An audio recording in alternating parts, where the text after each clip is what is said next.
Hey everyone, welcome to this episode of the Ninth Grade Experience podcast. I'm your host, Chris Dutchko. The goal of the Ninth Grade Experience is to give you the story of ninth grade students at Emmaus High School and beyond through the people who live it daily, the students and the staff. We will attempt to touch on real issues and stories that ninth grade students face in order to prepare them to know that ninth grade counts. And today we're coming to you as a wrap up for our appearance at the PETE&C conference in Hershey, Pennsylvania. So this is the second time that the ninth grade experience has come to the conference to present. Last year, it was in a virtual format. This year, we did it live and in person. So it was nice to have an audience here to come in and talk about ninth grade experiences of different students throughout the state of Pennsylvania. We had three brave people that came up to speak with us about the ninth grade experience of the students that they work with from different size high schools throughout the state. So we had Beth, Nicole, and Kayla came up and gave us different perspectives on ninth grade students, their own ninth grade experiences, and different things that students can focus on and work on to be content creators as they kind of go through their ninth grade experience, and then what should they know at the end of that ninth grade year that can help them to be successful in high school and beyond. So lots of great conversation from the four people on the panel. It was nice to kind of get them to volunteer and come up. They did get a sticker for it. So that was their big payoff. They got a sticker and a free Reese's cup, which I have here that are still on the table here. So it was a great experience being here for the day to record. We recorded an episode with Jimmy Cassis, who is the keynote speaker of the first day of the conference. That's on a separate episode of the podcast. So if you're listening to this one and haven't checked that one out, please do. Go to ninthgradeexperience.com and you'll be able to find all of our back episodes as well too.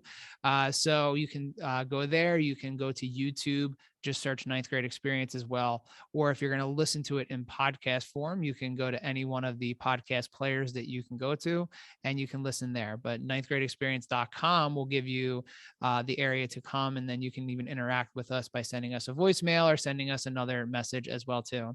So it's always great to hear from different people around the state of Pennsylvania about what their ninth grade students are going through. And amazingly, it always comes back to some of the same issues that our students at Emmaus High School are going through as well. So lots of interesting conversation. So we will give you this episode here with Beth, Nicole, and Kayla on the panel of this year's PETE&C conference session. So thanks a lot for joining us and hope you enjoy the episode. Welcome everybody to this episode of the ninth grade experience. We are recording this during the session during the PETE&C conference on Monday, February 7th. We are in the session that's talking about the ninth grade experience. So we have had some brave volunteers come up that would like to talk about their ninth grade experience. They'd like to talk about kind of where they see themselves in helping ninth grade students as well. And they're going to rehash a little bit of their own ninth grade experiences as well too. So we're going to go around the table. We're going to let them introduce themselves and give a little bit about them and whatever they're willing to share. Because of course we're here and making sure that, we don't give away too much information if people don't want to share everything about, everything. So I will go around and whoever wants to go first can go first. Okay, my name's Nicole, and I am in my second year as a high school principal of a 6A school in northeastern Pennsylvania.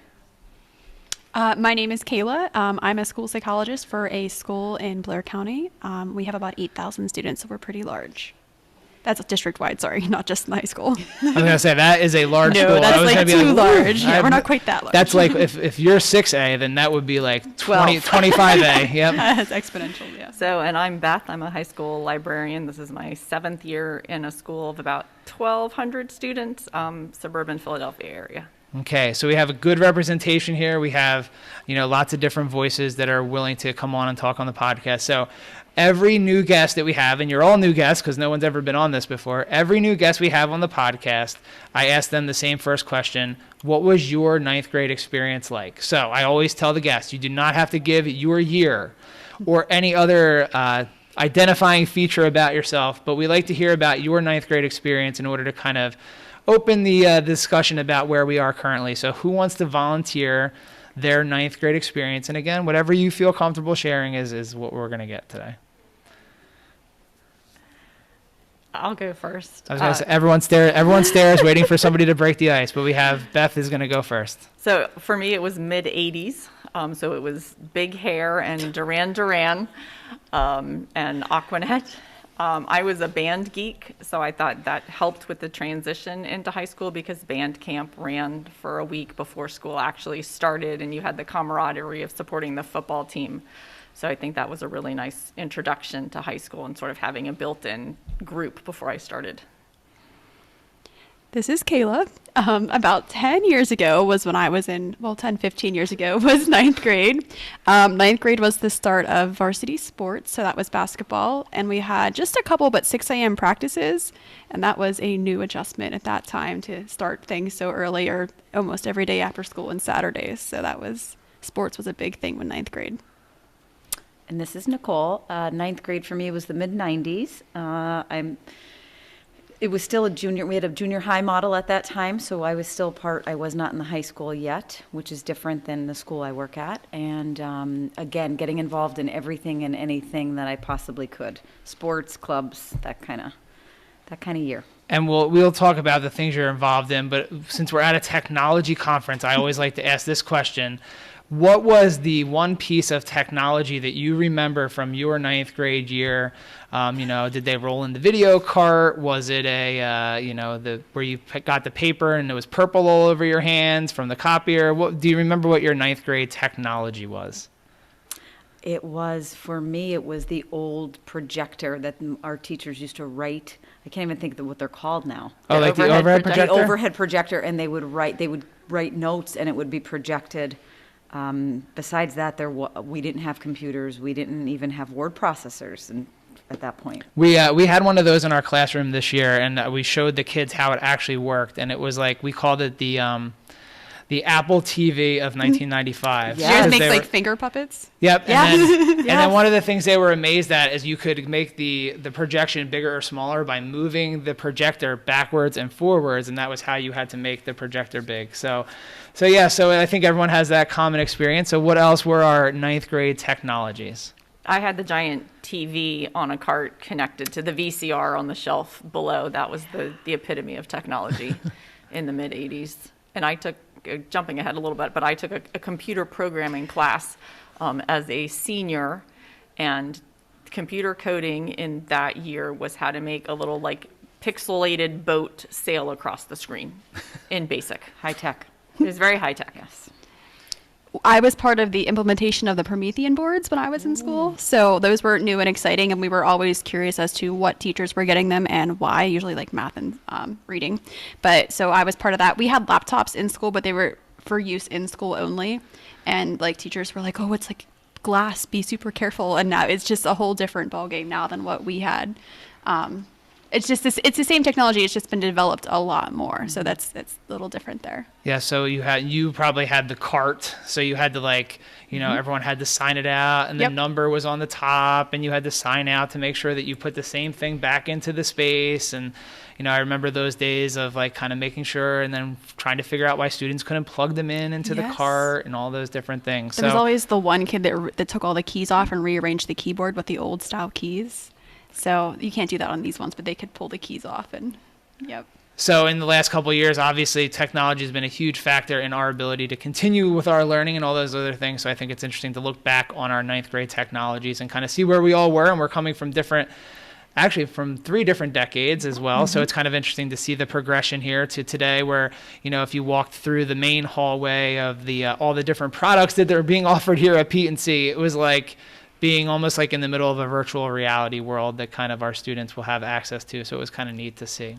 So we're going to move along with our second question here. So we're all the people that are on the panel here are working in a high school. So how can we encourage students during their ninth grade year to expand their ideas about the usage of technology and move from being merely consumers of media to actually people that make things?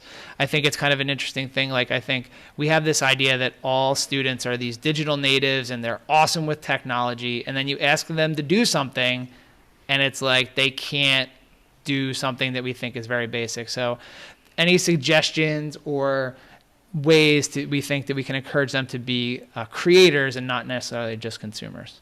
I think we have to create those opportunities in our classrooms and in our schools where prior to the pandemic, they just consumed, but with the change in the expectations that we have on kids, they have to be creators in order to find success, or they're really bystanders in this digital world. They really can't get that level of engagement that we really want. So we have to restructure the way we think to help them become creators. I like that. I also like flipping the classroom, let the students take some time to make some digital content, and they can use whatever platform they want. And these are make a class-wide project that the students teach the class, something like that. You never know what they're going to come up with. It's amazing. Yeah, something that I've tried is just as an exit ticket activity is, for example, having them create a meme about, we just talked about internet searching. Well, can you create a meme sharing a good tip for finding information on the internet? Gives them a chance to be creative in a format that they're more familiar with consuming. Yeah, and I think a lot of times that the teachers are kind of not, maybe we're up on the technology, but maybe we're not up to how the students are using it. And I think that's one of the things that I've found is trying to meet them where they are. TikTok. Where a lot of times we don't even know where they are. And it's kind of really interesting, even with the podcast here, I have found that kids don't listen to it. They would rather watch it on YouTube than find it on a podcast thing to listen to it. So it's kind of interesting, I think teachers, and I think if being at the conference here is kind of figuring out how do we then adjust all these different things. There were sessions on feedback and all these other things that, as we're kind of looking at technology and we're looking at strategies and those kinds of things, how do they kind of play to what the students need in order to be successful. So any other thoughts about that question there as we kind of move them towards being creators? I know Nicole talked about potentially at her high school, the beginnings of a podcast club. Was that something that the students came up with, or was that a staff initiative? Talk a little bit about what that is going to look like, if you know. Yeah, sure. So we have a process that if students are interested in starting a club, there's a proposal form. They put down their thoughts on paper, and they're tasked with finding an advisor, and then we will cover the cost to try and get the club off the ground and running. So this was something that the students introduced last year and at the end of last year. So it's just been a little bit of a slow process, but they're super excited, and they're trying to record for an upcoming competition. So they're there. Are they trying to do the NPR? They are. Yeah. That's exactly what they're trying to do. Yeah, so that's the student podcast, I guess awards of that kind of stuff. And it's really interesting, we don't oftentimes I think kids are very easy to post what they eat for breakfast or what their, outfit of the day is, those kinds of things. But when you ask them to talk on recording about work that they're doing or problems that they see, they kind of need that guidance and other stuff. So it's interesting that they want to pursue podcasting, and then, what they're going to do with it to enter the contest. Hopefully after they enter the contest, they still want to continue producing. Do they have any ideas yet about what they might want to talk about? Or I'm not that we're asking them to give away your secrets. Yeah, you know what? I'm not sure. They've been working with our advisor, so I'm not sure what their topics are at this point. But we were able to partner with a nonprofit to try and get us the supplies that we needed and the equipment, and it's really been a great experience. Anyone else that works at one of the high schools have anything that students are doing with creating content? I know at our school we have something that I haven't been able to really go to yet to see. It's just called the Content Creators Club, and they meet on Tuesdays, and it's they show in their ad they show YouTube and TikTok, and I don't know what it is yet. I haven't been able to get to it, but I'm excited to see it. But is anyone else on the panel what's going on at your school with the content creation piece? I had a photography film teacher a few years ago who was doing something similar, if you're familiar with Humans of New York. Yeah. Who was trying to do that with individuals in the school and in the community. So her students would go out and photograph or film people talking sort of in specified areas that are of interest. So that's another way to encourage students. And most of the focus was on, I think, social justice or social issues to bring awareness to the community. Cool. And nothing, it's okay. Hey, maybe today will be the spark that you can take back to your school and be hey, we should start a podcast. We should start a video club, whatever it is. I wish I had more. Sorry. So we have one final question as we're kind of winding down our discussion here. So at the end of the student's 9th grade year, what technology skills should students have learned that will help them to prepare for success in high school and beyond. So things that we might consider with this one: if students were not successful during their 9th grade year, how can we rebuild their confidence through the use of technology? And the mystery question: do all students need the same skills as they move forward? So not every student is going to be the podcast creator or the video creator. Do they all need to do that? So what kinds of things do you all think that 9th graders, so at the end of the 9th grade year, they should be able to do what, or feel strong in what areas? I feel like we talked about them being creators, but I think there's actually important for them to be knowledgeable consumers, to be able to identify where the information is that they're receiving. Is it a news story from the internet, or is it a TikTok video or a meme that's been making its way through all the different social media platforms? And what's the intent or the bias or the actual background of the information that they're consuming? I think a lot of times our 9th graders can get a little overwhelmed with what they're seeing on social media and on the internet in general. I'm looking at the mystery question there. Do all students need the same skills? I think everybody needs problem solving skills, and right now that seems to be with digital focus.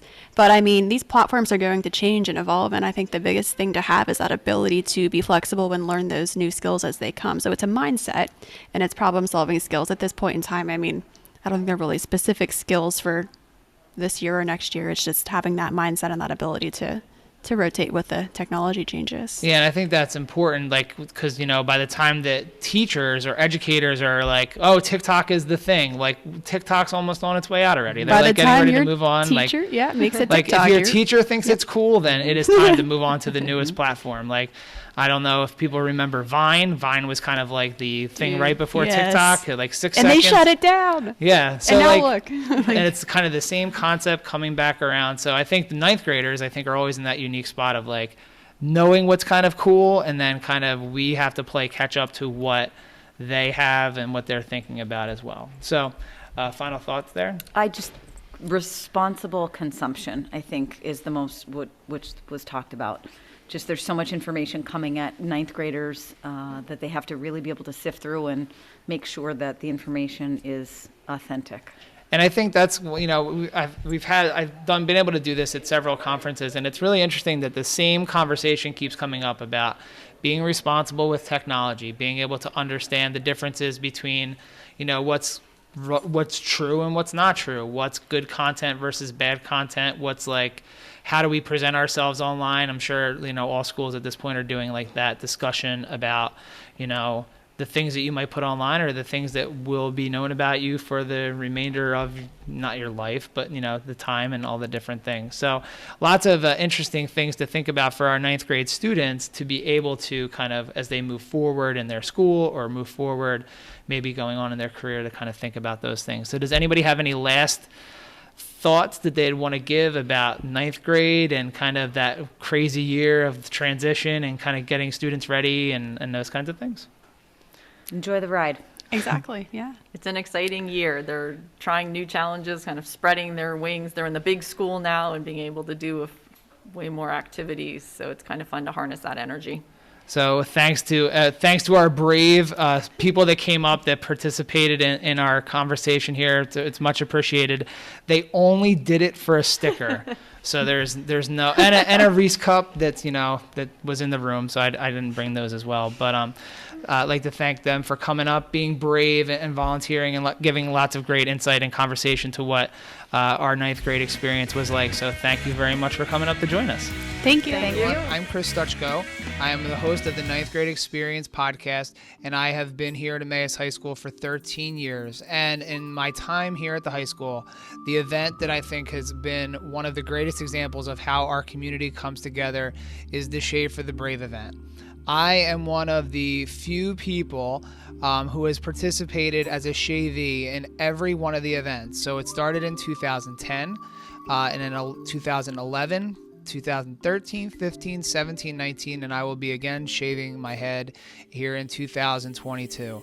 I've risen to the rank of something called Knight of the Bald Table, so it's kind of interesting that I have been able to do that. So why did I originally become part of Shave for the Brave?